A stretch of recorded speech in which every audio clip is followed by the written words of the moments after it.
Happy holidays! I hope you're enjoying this episode of Add to Cart on a beach or somewhere really relaxing after a big 2022. We're taking a break at Add to Cart, so we're bringing you some extra checkout episodes that haven't gone to air yet. We'll be back with our feature episodes from Monday the 16th of January, and the very first episode we have lined up is an absolute star of the industry. We can't wait to bring it to you. Until then, enjoy the downtime, and we'll see you in the new year. Welcome to The Checkout. We catch up with previous Add to Cart guests and ask them 5 quick questions to get to know them better and leave you with a little extra inspiration to get you through your Friday. Today's checkout features Simon Molnar, founder at Flagship, a retail-focused tech company that uses Bluetooth product stickers to give brick-and-mortar stores access to the kind of data and insights that e-commerce businesses have long enjoyed. Simon, thank you so much for joining us on The Checkout. We've learned a lot about what you're building at Flagship and a little bit about your journey so far. We're here to learn a little bit more about you. So 5 quick questions. Number 1, what's the weirdest thing that you've ever bought online? I'd probably say the weirdest thing I'd ever bought, I guess it's not necessarily too weird, it's chocolate-coated strawberries. Edible Blooms was one of the first retailers that Afterpay brought on, and Nick sent us all a message saying, everyone buy from this retailer. So I jumped on and that story. Amazing. Kelly and the team, they're getting on early. Exactly. And number 2, who is your favorite retailer? I would have to say Venroy. It's just, I think what they're doing is unreal. I think they've created a really unique experience, a really unique product. I feel like they were at the forefront of the style they created. And also Sean and the team are awesome. Got a great relationship with them. And I think they're the bee's knees over there. So we definitely have to be them. Awesome. All right. Number 3, which e-commerce practice do you wish was history? Okay. This is probably going to be a kind of longer winded answer. So I built ICE on a very strong SEO strategy. The focus for me was making sure that all the pages I wanted to rank would rank. And one of the products that we offered was Michael Kors. And I was so heavily focused on making sure my Michael Kors watch page ranked for every single Michael Kors term.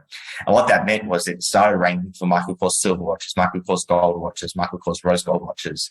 And what ended up happening was I was getting all this traffic from all these different keywords, and I couldn't merchandise my site relative to what someone was searching for because I was ranking for every single keyword.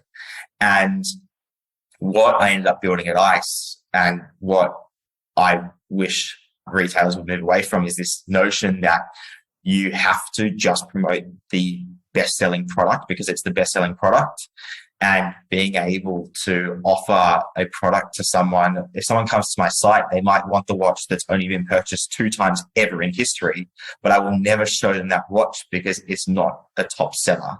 I would love, and this is a much bigger journey, but I would love that ability for a category page to be able to be tailored towards the individual and not towards just what sells best, to create a bit more of a personalized experience and again increase that conversion rate.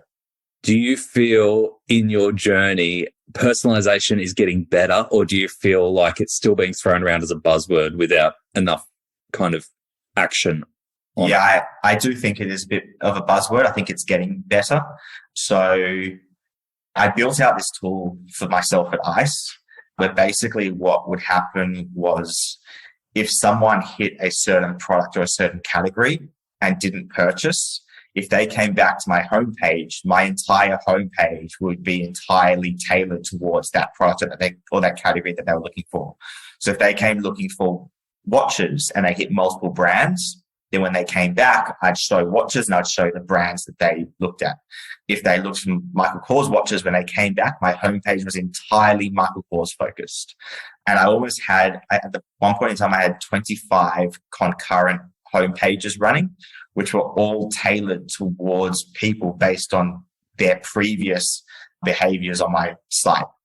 That took me a long time to build out. And part of me also wanted to kind of productize that. I was about to say, were you tempted to box it up and productize it? Yeah, it almost went into the too hard basket. It was too bespoke. I would have to be bespoke for every retailer.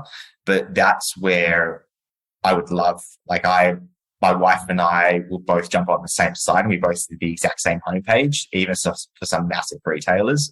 And that to me is crazy. I mean, at a bare minimum, they should be able to identify that she's more likely to look at women products and I'm more likely to look at men's products. And there are a few retailers that kind of do that distinction well, but I would love for a lot of products I've wanted to build, I just want someone to build because I want to experience it myself. So anyone who's listening to this and anyone who wants to build that, go for gold. I don't want any royalties, any commission, anything like that. I just want to be able to go to a website and have a personalized experience. So anyone that wants to take that, go for gold. That's it. Simon can't build everything. Go out and do something for him. But yeah, I think that true personalized experience, I think is where I would love retail to get to. Love it. Number 4, can you recommend a book or a podcast that our listeners should immediately get into? There's a book called Soar with Your Strengths. It's directly related to the Clifton Strengths Finder test. So anyone who's listening who hasn't done that test, I highly recommend you do it. It gives you 34 strengths. It will give you the option to do 5, but get all 34. It will give you 34 strengths and it gives you that self-awareness, that understanding to really know what makes you as a person. And that book create some really good fundamental practices for running a business. And my biggest takeaway is you work to your strengths, you manage your weaknesses. So if you do something that comes naturally to you and you understand it inherently, your output is going to be greater than 100%. Whereas if you do something that is more laborious, it doesn't come naturally to you, it's a bit more of an uphill task, your output's going to be 60 to 70%.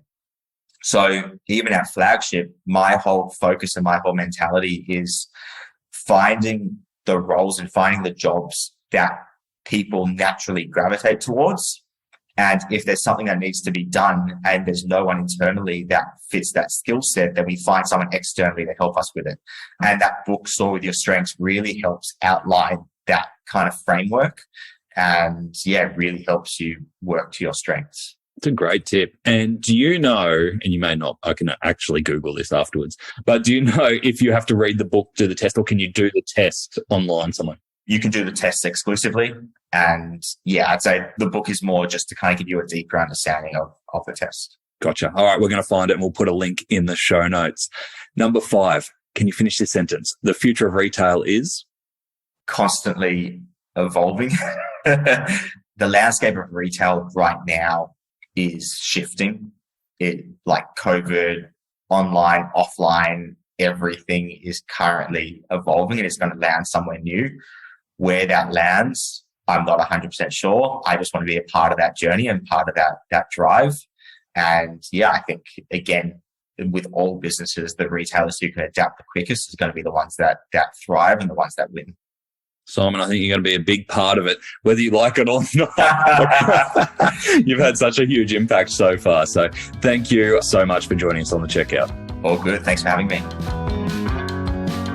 To hear more from Simon, jump back over to episode 220, where Simon shares the story of how he went from selling Pandora jewellery to his school teacher to building one of Australia's biggest online jewellery sites. He also talks about why his biggest strength is also his greatest weakness and how his ultimate goal is to make manual stock takes a thing of the past. Hallelujah. Thanks for listening, and until next time, keep adding to cart.